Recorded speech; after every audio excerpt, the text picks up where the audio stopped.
Gentleman yields back, and I recognize the gentleman from Texas, Mr. Green, 5 minutes of questions. Thank you, Mr. Chairman. I thank the ranking member, thank the witnesses for appearing. I am the nephew of a deputy sheriff. I understand the haunting words in the line of duty.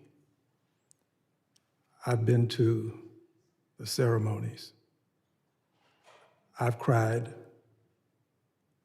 I appreciate law enforcement. I appreciate it to the extent that I think that a president who defunds the police ought to be sanctioned. I don't draw the line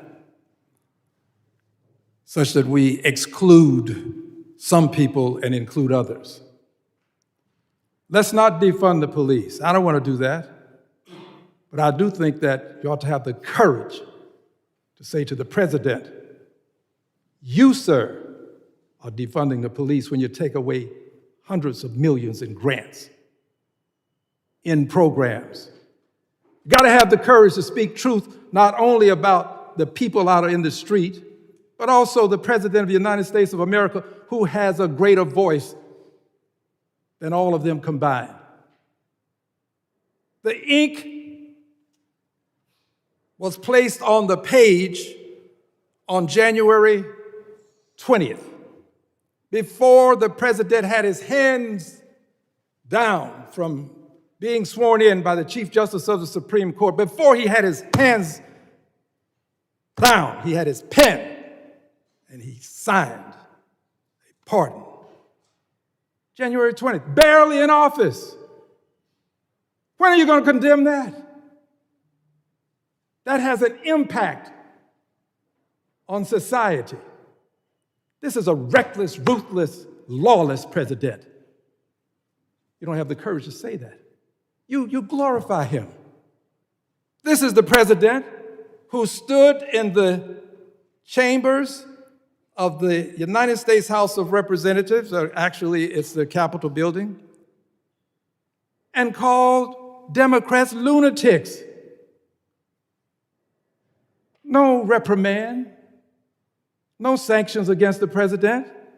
Lunatics.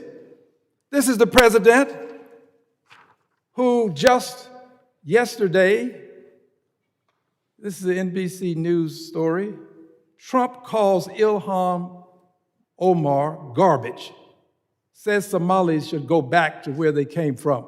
Yes, you are right, Mr. Thompson. You said it starts at the top. This is the top. This is where it starts.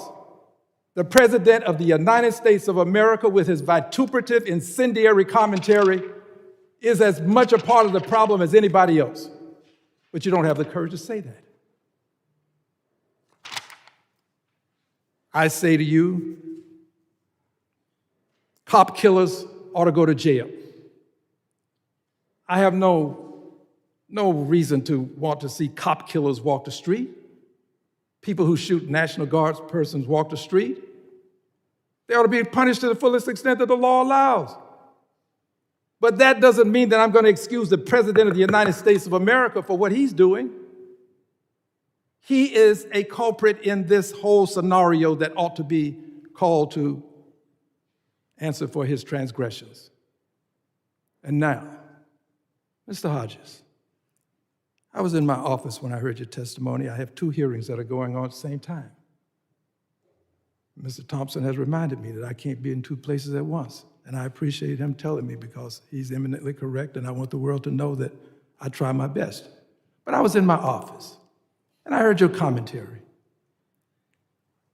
Sir, you have the kind of courage that is absent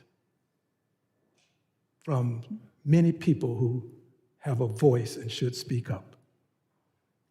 And for your courage, sir, for what you have done, I will have a flag flown over the Capitol of the United States of America to honor you. I think every NAACP branch in the country should do something to honor you. I think all people of goodwill should do something to honor you. And I think that people of goodwill ought to acknowledge that this president is disgraceful and that he ought to be impeached. I yield back the balance of my time. Gentleman yields back.